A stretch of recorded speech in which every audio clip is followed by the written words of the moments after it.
Well, look, we've had a long chat with Winston Peters today, who I think was having some difficulty justifying his moves against Israel and talking about hopes, and we all hope for peace, don't we? It's the human condition, but there isn't peace in the Middle East right now. There is literally a shooting war between Iran, which has been proxy attacking Israel for some time, and Israel. There are a number of Iranians living in New Zealand. A number have come here over the years, and it is, like any diaspora, made up of all sorts of people with all sorts of points of view.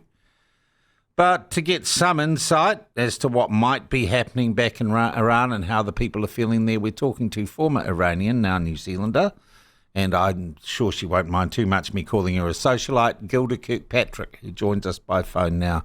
Gilda, welcome to you. Thank you for joining us. Thanks, Sean.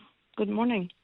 Look, I reached out to you yesterday. You said it was a busy time. I know you have connections still back in your country of birth in Iran. What is the situation for your friends and contacts there at present? Literally every single person that I know and the community that I'm in touch with, the diaspora community, which is made of 8 million Iranians scattered around the world. Everybody's positive, and this is the time that they've been waiting for 45, 46 years for, because they've, from Iran, from outside of Iran, people have tried everything they could to stand up against this blood-sucking terrorist regime. For years, they have spent our national, money and assets selling oil to black market to Russia and China, and doing all kinds of terrible deals, giving our national resources away. And their aim has been destruction of Israel. For literally 46 years, from the moment Khomeini stepped in Tehran and had his first speech, he spoke about, and after that, every single other person, their aim in life is to destroy Israel, reclaim Al-Quds, and basically destruction of. Okay. So, Gilda, are you telling me that your community welcomes Israel's attack on your home country? Sure. Wow. Of course they do. Of course they do. Do they also therefore recognise or accept, and Israel has been quick to say, we are hitting military targets, this is not aimed at the civilian population? Well, they're witnessing it. I'm I hardly have any sleep. I'm getting all the videos and stuff that's coming out of Iran and all the messages. They are witnessing with their own eyes that the attacks are targeted. And they're doing an excellent job. And people who are dying are all literally the families, people who are living, number one targets.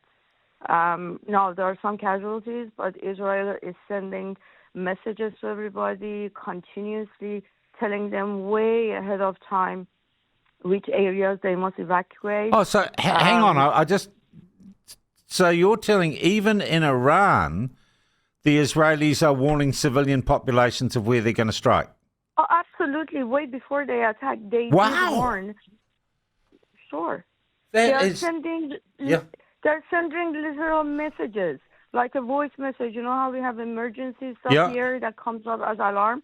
They are sending it to Iran, telling them, to people, telling them in what areas they're going. They're asking people to, stock at home with flour, water, rice, whatever that they need. They just attacked the Islamic, their propaganda center, which is our national TV. Yeah, I saw that. I saw the woman sitting there reading the propaganda, and suddenly the studio goes kind of boom behind her. And they had told them that we will target it and it will be done. Do not go to work. Do not go there. It's going to be done. So the people who died in there, they're all regime goons that don't believe. They've become so, their head has become so inflated over the lies that they told themselves that right now that they are being targeted and killed, they still don't believe it. They're still shouting, "Oh, we will destroy Israel. Israel will be powder in 2 days." This Yeah. is how delusional and psychopath these people Okay. are. We There is no understand other way. completely unconfirmed speculative reports that the Israelis could have taken out the Ayatollah Khamenei, but the Americans said no. Geez, that's a bit of a disappointment, isn't it? Because that might have actually brought the end of the regime. Well, no, because also there are reports and there has been a whole bunch of, stuff coming out from the Israelis, and they're saying we have an eye on him. Yeah. Now, how Israel strategizes, I'm not a military person, but so far everything that they've said they have done, and they've announced it ahead of time. So if IRGC or whatever would have stopped them. The point is they have so many of their assets within the Iranian soil, and they've had them for years. They are within the system of the, but they take their time and they take precise targets, and that's what they've done. This is surreal and something that every Iranian patriotic Iranian has dreamt about. So When were you last back home, Gilda, or back in your home country, your country of your birth?